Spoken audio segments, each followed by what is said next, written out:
ಅಂತ ನನಗೆ ಅರ್ಥ ಆಗ್ತಾ ಇಲ್ಲ.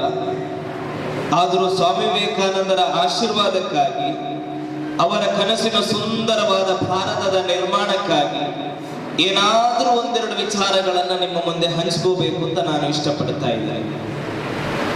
ನಾನು ಈ ವೇದಿಕೆಯಲ್ಲಿ ಕೂತಾಗ ಒಂದು ವಿಚಾರವನ್ನು ಅರ್ಥ ಮಾಡಿಕೊಂಡೆ. ಬಾಲಕನಾಗಿದ್ದ ಸ್ವಾಮಿ ವಿವೇಕಾನಂದರು ಮೊದಲು ಈ ತರ ಒಂದು ಸಭೆ ಸಮಾರಂಭಗಳು ನಡೆಯಬೇಕಾದ್ರೆ ಆ ಬಾಗಿಲಿನ ಹೊರಗೆ ನಿಂತು ಕೇಳ್ತಾ ಇದ್ರು ಸ್ವಾಮಿ ವಿವೇಕಾನಂದ. ಬೆಳೀತಾ ಬೆಳೀತಾ ಸ್ವಾಮಿ ವಿವೇಕಾನಂದರು ಈ ಜಾಗದಲ್ಲಿ ಬಂದು ಕೂತು ಕಾರ್ಯಕ್ರಮದ ವೀಕ್ಷಕರಾಗಿ ಬಂದು ಕೂತು. ತದನಂತರ ಬೆಳೀತಾ ಹೋದ ಸ್ವಾಮಿ ವಿವೇಕಾನಂದರು ಕಾರ್ಯಕ್ರಮದ ಆಯೋಜಕರ ಸ್ಥಾನದಲ್ಲಿ ಬಂದು ನಿಂತು. ತದನಂತರದ ಸ್ವಾಮಿ ವಿವೇಕಾನಂದರು ಈ ರೀತಿಯ ಅತಿಥಿಗಳ ಹಾಗೆ ವೇದಿಕೆಗಳಲ್ಲಿ ನಿಂತು ನೇತೃತ್ವಗಳನ್ನು ನೀಡಲಿಕ್ಕೆ, ಉಪನ್ಯಾಸಗಳನ್ನ ನೀಡಲಿಕ್ಕೆ ಅವರ ಮಹಾ ವ್ಯಕ್ತಿಯಾಗಿ ಸ್ವಾಮಿ ವಿವೇಕಾನಂದರು ಮಾರ್ಪಾಡುಗೊಂಡು ಕಾಲವಾದ ನಂತರ ಸ್ವಾಮಿ ವಿವೇಕಾನಂದರು ಮಣ್ಣಲ್ಲಿ ಮಣ್ಣಾಗಿದ್ದರೂ ಕೂಡ ನಮ್ಮ ಹೃದಯದಲ್ಲಿ ಜೀವಾಂತವಾಗಿದ್ದಾರೆ. ನೋಡಿ, ಸ್ವಾಮಿ ವಿವೇಕಾನಂದರ ಹೆಸರ ವೇದಿಕೆಯ ಒಂದು ಪೋಸ್ಟರ್ ನಲ್ಲಿ ಕಾಣ್ತಾ ಇದೆ. ಇದು ಸ್ವಾಮಿ ವಿವೇಕಾನಂದ, ಇದು ಸ್ವಾಮಿ ವಿವೇಕಾನಂದ. ನೀವು ಯೋಚನೆ ಮಾಡಿ, ನಮ್ಮ ತಂದೆ, ಅವರ ತಂದೆ, ಅವರ ತಂದೆ ಯಾರೆಲ್ಲ ನಿಮ್ಗೆ ಗೊತ್ತು? ಯಾರಿಗೆಲ್ಲ ಸ್ವಾಮಿ ವಿವೇಕಾನಂದರ ಪರಿಚಯ ಇದೆ? ಯಾರಿಗೆಲ್ಲ ನೆನಪಿದೆ? ಯಾರಿಗೂ ನೆನಪಿಲ್ಲ. ನನಗೆ ನನ್ನ ಅಪ್ಪ ನೆನಪಿದೆ, ಅವರ ಅಪ್ಪ ನೆನಪಿದೆ, ಅದರ ನಂತರ ಯಾರು ಅಂತಾನೆ ಗೊತ್ತಿಲ್ಲ. ಆದ್ರೆ ಸ್ವಾಮಿ ವಿವೇಕಾನಂದರು ಯಾರಿಗಾದ್ರೂ ಅಜ್ಜ ಆಗ್ಬೇಕಾ, ಅಪ್ಪ ಆಗ್ಬೇಕಾ, ತಂದೆ ಆಗ್ಬೇಕಾ, ತಾತ ಆಗ್ಬೇಕಾ? ಯಾರು ಅಲ್ಲ. ಸ್ವಾಮಿ ವಿವೇಕಾನಂದರು ಇಡೀ ಜಗತ್ತಿನ ಪ್ರತಿಯೊಬ್ಬ ಮನುಷ್ಯ ಮನಸ್ಸುಗಳಲ್ಲಿ ಇವತ್ತು ಯಾಕೆ ಭದ್ರವಾಗಿ, ಯಾಕೆ ನೆನಪಿನ ಶಕ್ತಿಯಾಗಿ ಉಳ್ಕೊಂಡಿದ್ದಾರೆ ಅಂತಂದ್ರೆ ಅದು ಸ್ವಾಮಿ ವಿವೇಕಾನಂದರ ನಿಜವಾದ ಬದುಕಿನ ಮೌಲ್ಯ. ಅದಕ್ಕೆ ಕಾರಣ ಮೌಲ್ಯಯುತವಾದ ಬದುಕನ್ನು ಸ್ವಾಮಿ ವಿವೇಕಾನಂದರು ಈ ನಾಡಿನಲ್ಲಿ ನಮಗೆ ತೋರಿಸಿಕೊಟ್ಟಿದ್ದಾರೆ. ಆ ಕಾರಣಕ್ಕಾಗಿ ಇವತ್ತು ಸ್ವಾಮಿ ವಿವೇಕಾನಂದರನ್ನ ಇವತ್ತು ಜಗತ್ತು ಕೊಂಡಾಡ್ತಾ ಇದೆ, ಜಗತ್ತು ಕೊಂಡಾಡ್ತಾ ಇದೆ.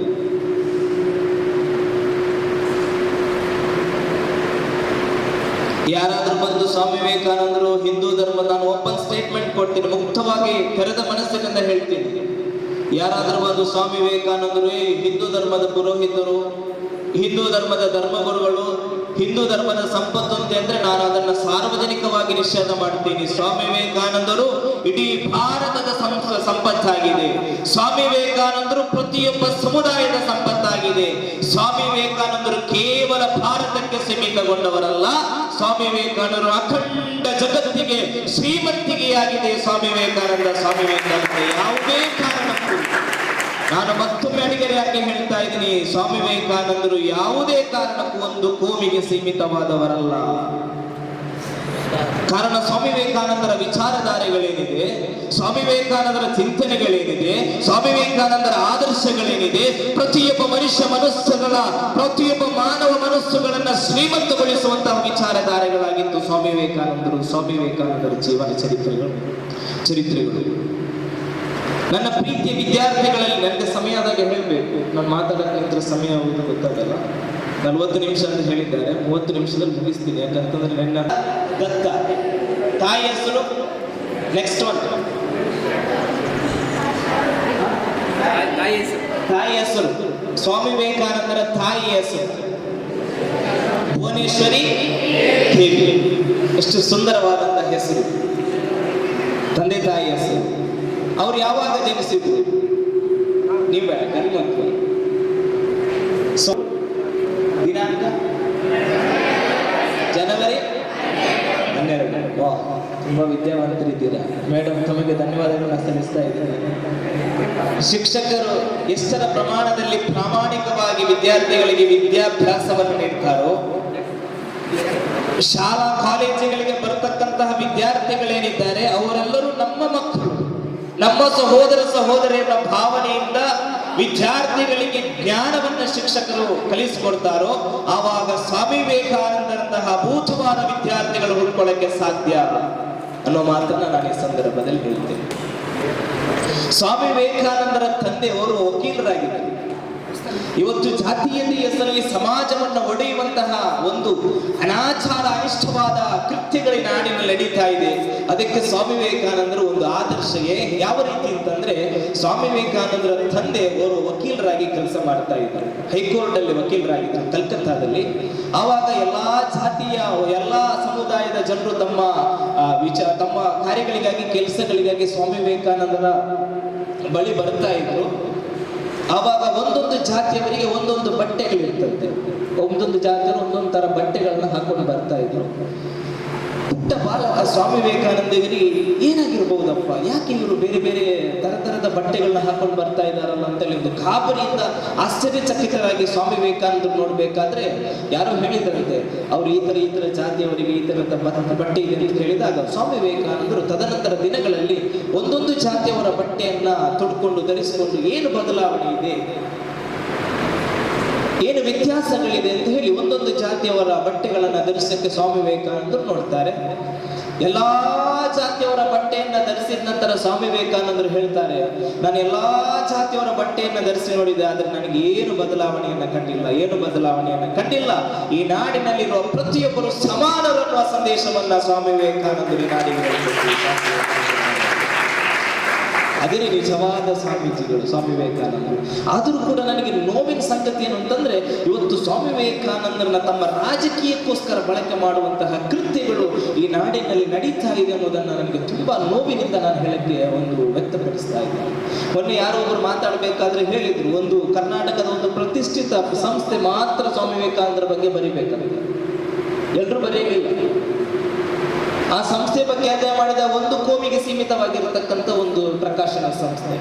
ಅವ್ರು ಏನ್ ಮಾಡ್ತಾ ಇದ್ದಾರೆ ಅಂತಂದ್ರೆ, ಸ್ವಾಮಿ ವಿವೇಕಾನಂದರು ಅವರ ಆಶಯಕ್ಕೆ, ಅವರ ಆದರ್ಶಕ್ಕೆ, ಅವರ ಚಿಂತನೆಗಳಿಗೆ ತಂದು ಸ್ವಾಮಿ ವಿವೇಕಾನಂದರ ಒಂದು ನಿಜವಾದ ಜೀವನಕ್ಕೆ ಮಸಿ ಬಳಿಯುವಂತಹ ಕೃತ್ಯವನ್ನ ಮಾಡ್ತಾ ಇದ್ದಾರೆ. ಅದಕ್ಕೂ ನಿಜಕ್ಕೂ ನಾನು ಅದನ್ನು ಖಂಡನೆಯನ್ನ ಮಾಡ್ತಾ ಇದ್ದೀನಿ.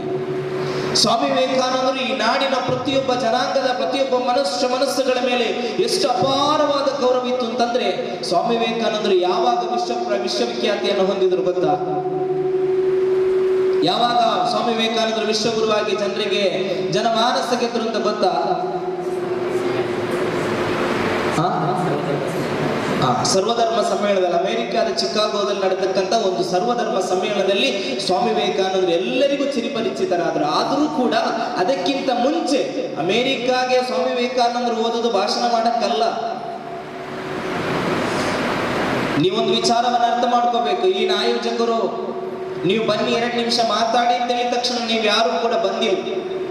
ನಾನು ಇವತ್ತು ಮಾತಾಡ್ತಿದ್ದೀನಿ ಅಂತಂದ್ರೆ, ನಾನು ಬಹಳಷ್ಟು ವೇದಿಕೆಗಳ ಈ ತರ ಇರುತ್ತಲ್ಲ ಸ್ಟೆಪ್ ಕಡೆ ಹೋಗಿ ನಾನು ಅವಕಾಶ ಕೇಳ್ಕೊಂಡು ಹೋಗಿದ್ದೀನಿ. ನನಗೆ ಕೊಡಿ ಅಂತ ಹೇಳಿ ಕೊಟ್ಟವರ ಪುಣ್ಯದಿಂದ ನಾನು ಇವತ್ತು ಉಪನ್ಯಾಸ ಮಾಡಕ್ಕೆ ಮಂಗಳೂರಿಂದ ಬಳ್ಳಾರಿಗೆ ಬಂದಿದ್ದೀನಿ.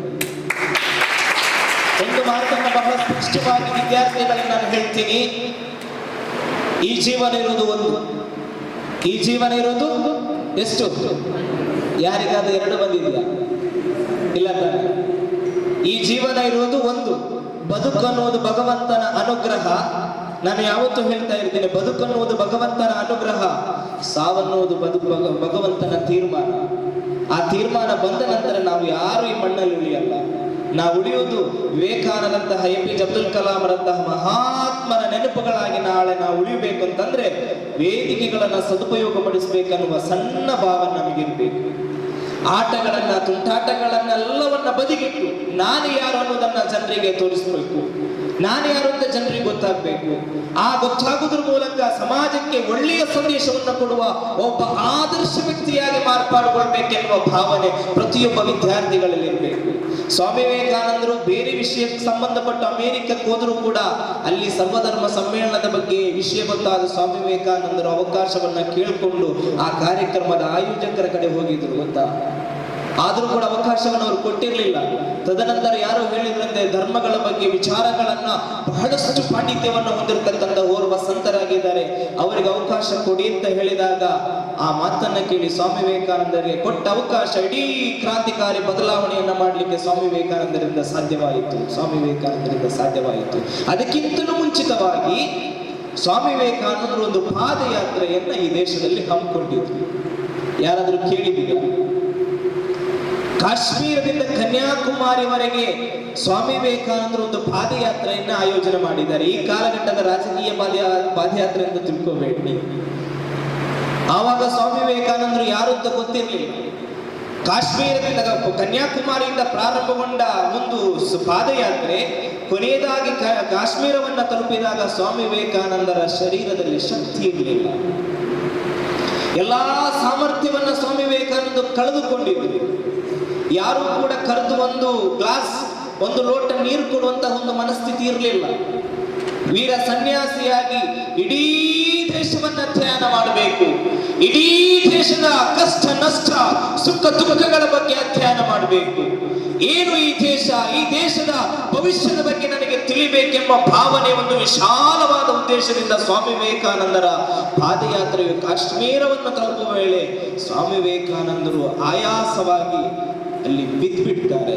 ಸ್ವಾಮಿ ವಿವೇಕಾನಂದರು ಬಿದ್ದಾಗ ಓರ್ವ ವ್ಯಕ್ತಿ ಸ್ವಾಮಿ ವಿವೇಕಾನಂದರ ಬಳಿ ಬಂದು ತನ್ನ ಕೈಯಲ್ಲಿದ್ದಂತಹ ಒಂದು ಲೋಟ ನೀರನ್ನ ಸ್ವಾಮಿ ವಿವೇಕಾನಂದರ ಮುಖಕ್ಕೆ ಎರಚಿ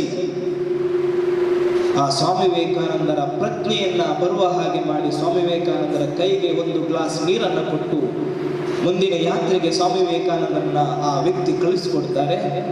ತದಾದ ನಂತರ ಸ್ವಾಮಿ ವಿವೇಕಾನಂದರ ವಿಶಾಲವಾದ ಮನಸ್ಸು ನೋಡಿ, ಎಷ್ಟು ಸುಂದರವಾದಂತಹ ಮನಸ್ಸು, ಓರ್ವ ಸಂತನಲ್ಲಿರಬೇಕಾದಂತಹ ಒಂದು ವಿಶಾಲವಾದ ಮನಸ್ಸು ನೋಡಿ. ನಾನು ಬಂದು